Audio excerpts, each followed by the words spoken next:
Bonjour et bienvenue dans Travailler avec le Divin, le podcast pour les femmes qui allient business et guidance divine. Je suis Valérie Chanudet, canal, accompagnante spirituelle et formatrice. Ici, je vous partage des clés, des élans, des canalisations, des prises de conscience pour œuvrer avec l'âme, vous connecter à la source et incarner pleinement votre mission. Merci d'être ici. Installez-vous, ouvrez votre cœur et laissez la vibration faire son œuvre. Nous allons aborder aujourd'hui un sujet sensible mais nécessaire.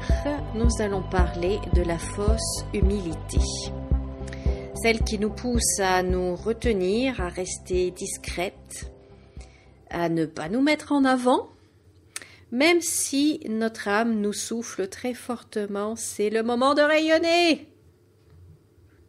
Alors pourquoi est-ce que j'ai choisi d'aborder ce sujet ? Eh bien parce que honnêtement, j'en ai marre. J'en ai marre de cette fausse humilité, surtout dans le domaine de la spiritualité, du développement personnel, etc.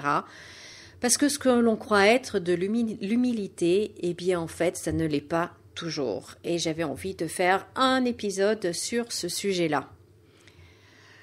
Alors souvent on associe la lumière à la discrétion.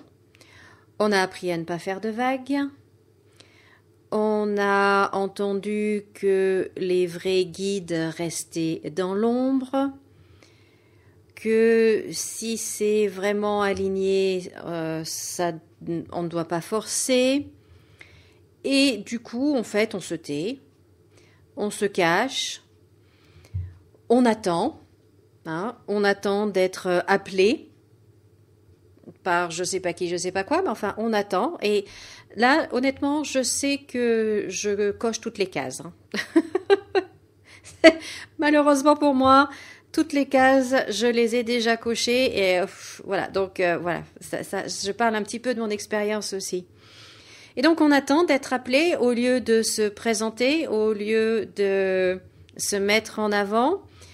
On veut pas paraître prétentieuse. Oh mon Dieu, mon Dieu, mon Dieu. Qu'est-ce que j'ai connu cette peur. Mais en fait, justement, ce n'est pas de l'humilité, c'est de la peur. C'est justement ça. Tout ce que je viens de vous citer là, ce n'est que de la peur. Alors, qu'est-ce qui se cache derrière cette fausse humilité ? Eh bien, c'est une posture de déguisement. Derrière, il y a la peur d'être vu. Il y a la peur d'être critiqué, il y a la peur d'être rejeté par les autres femmes, il y a aussi cette croyance qu'on doit rester petite, et je mets petite entre guillemets, pour être spirituelle. Si on parle de spiritualité, si on parle de foi, si on est dans cet univers-là, il faut se faire toute petite. Vous n'imaginez pas à quel point cette croyance, elle m'énerve. Parce que c'est tellement faux, c'est faux. Le divin ne nous a pas demandé de nous cacher. Au contraire, le divin, il nous demande d'incarner pleinement notre vibration. Et parfois, selon la mission que l'on a, eh bien, c'est d'être vu, d'être visible, de parler haut et fort, de transmettre, de prendre sa place et de montrer à tout le monde que l'on prend sa place, qu'on est à sa place, qu'on rayonne, qu'on brille. C'est ça, en fait, que le divin nous demande de faire. C'est ce que le divin nous demande d'incarner pleinement. Pleinement, mais surtout sans s'excuser.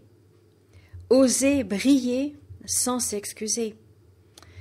Et waouh, qu'est-ce que les femmes, nous les femmes, pouvons nous excuser. Aïe, aïe, aïe, aïe, aïe. Parce que la vraie humilité, en fait, ce n'est pas de s'éteindre,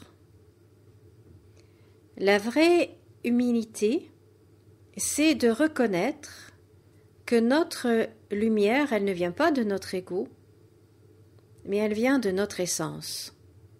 Mais ce n'est pas éteindre notre lumière. Parce qu'en fait, nous sommes les instruments de la source. La source travaille à travers nous. Donc ce qu'on porte, ce qu'on vibre, ça ne vient pas de nous, ça passe par nous.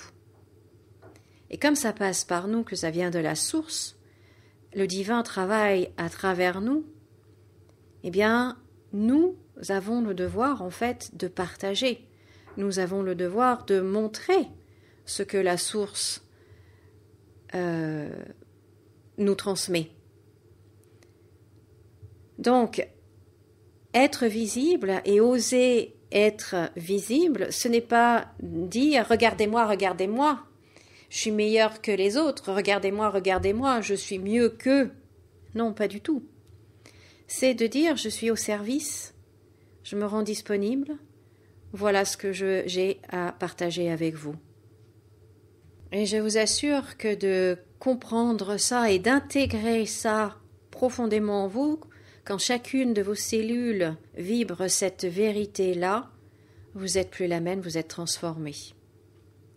Vous êtes transformé. Et j'en suis la preuve, d'ailleurs, si je fais un podcast maintenant, si je m'exprime devant vous, c'est parce que j'ai intégré cette vérité-là. Cela ne veut pas dire que parfois j'ai pas la boule au ventre, que j'ai pas la boule dans la gorge ou que j'ai pas la voix tremblante. Non, ça m'arrive, bien évidemment, c'est mon côté humain, c'est normal, ça arrive, mais maintenant ça ne m'arrête plus. Parce que ce n'est pas moi que je montre, c'est le message que la source me transmet. C'est le message que la source transmet et c'est à travers moi que la source a envie d'œuvrer.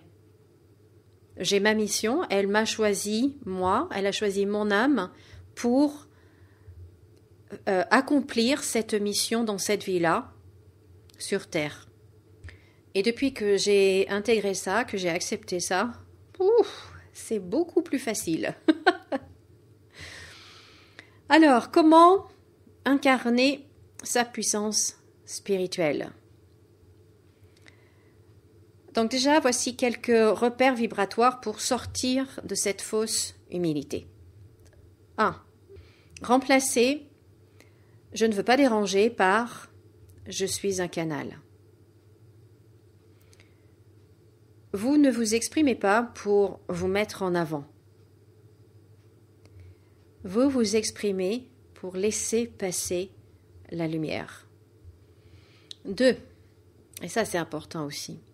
Souvenez-vous que votre rayonnement active celui des autres. Quand vous assumez votre puissance, vous donnez la permission aux autres de faire pareil. Lorsque vous rayonnez, vous donnez la permission aux autres de rayonner. Et ça, c'est extrêmement, extrêmement puissant. C'est extrêmement important. 3. Autorisez-vous à recevoir. Là aussi, c'est un point important et on a souvent beaucoup de mal, surtout quand on est dans ce milieu-là de la spiritualité. On veut donner, donner, donner, donner, donner, et en fait, on est incapable de recevoir. Autorisez-vous à recevoir. À recevoir donc la visibilité, à recevoir des retours, à recevoir du coup l'argent, car travailler dans la spiritualité ou l'accompagnement, ça n'est pas synonyme de pauvreté, ça ne veut pas dire que vous devez être pauvre ou fauché ou avoir du mal à gagner votre vie. Et peut-être que je ferai un épisode sur notre relation à l'argent. Donc voilà, ça c'était numéro 3, autorisez-vous à recevoir. Le numéro 4, affirmez-vous, sans agressivité. On n'a pas besoin d'être agressif quand on est parfaitement aligné. Car notre puissance, quand elle rayonne, elle n'est pas dure. elle est posée, elle est tranquille, elle est claire, elle est alignée. Donc, pas besoin de forcer, pas besoin d'être agressif, du tout, du tout. Donc voilà déjà quatre points, je dirais, pour sortir de cette fausse humilité. Et donc pour conclure, eh bien, souvenez-vous que votre lumière ne vous appartient pas, elle vous traverse. Elle a besoin de vous ici, maintenant, pour s'incarner. Alors osez, soyez visible, sans vous excuser, brillez, sans vous justifier, et transmettez sans vous retenir. Moi, je vous remercie beaucoup de votre écoute. J'espère que cet épisode aura touché quelque chose en vous. Et je vous remercie de liker cet épisode, de laisser un avis, un commentaire et de le partager également, car je suis persuadée qu'il y a une femme dans votre entourage qui a besoin d'entendre ce message et qui a besoin d'oser rayonner. Moi, je vous dis à très très bientôt. Prenez bien soin de vous et comme d'habitude, souriez et rayonnez. Au revoir.